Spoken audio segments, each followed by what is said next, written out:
was prompted to reach out to him quite some time ago, which I did. I wasn't quite sure why I was reaching out to him, but I just felt spiritually prompted to do so. And then we touched base remotely through email, phone conversation, and text, but we just never connected. And finally, that prompting became overwhelming, and I felt a real desire that I needed to reach out to him and talk to him about doing more spiritual work, even though I really had no idea what. I know he was an artist, but I didn't know what type of artist or how good he really was. And of course, finally we did get together, and Cameron showed me some of his artwork, and I was just amazed at the quality. It was on the level of the masters. Cameron, and I asked Cameron, I remember asking Cameron what inspired him to become an artist. And he told me, I believe he said to me, when he was 7, his mother took him to the Sistine Chapel, and he looked up and he saw the works of Michelangelo. And he told me he knew at that time that's what he wanted to do.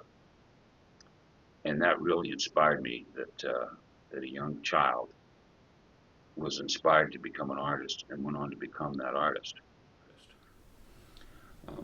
When I finally went to Cameron's house, he took me in the garage and showed me some artwork, which was absolutely stunning.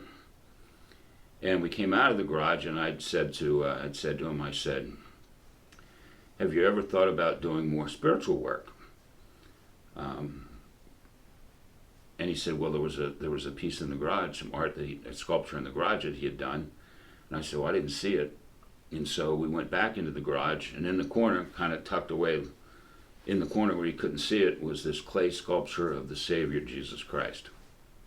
It was on a pedestal, pivotal pedestal, so he turned it around, and I had only what I can describe as a spiritual, emotional experience when I looked at that sculpture. I had immediately 2 thoughts that went through my mind. The first was, quite frankly, why is this sitting in the corner in someone's garage? And the second thought immediately after that was, this needs to be in the Philadelphia Temple. It spiritually inspired me. It was absolutely gorgeous. I'd never seen anything like it. I went online and searched. I only found one thing sort of similar, and that was something that a famous sculptor, Rodin, did centuries ago. And so, and there have been other people who have seen this, the bust of Jesus, who have had similar spiritual experiences. In my opinion, when you look at our senses, we see, we touch, we feel, we hear with our senses here in the material world. But the spiritual world is based on feelings. To me, art is one of the things that we see with our eyes, but we feel it with our heart. And art that is spiritual in nature, I think, can speak to us emotionally and spiritually, and stir something in us that causes us to want to know more, to reach out and read our scriptures, become more in tune with the Spirit. This bust of Jesus Christ, to me and many others, does just that.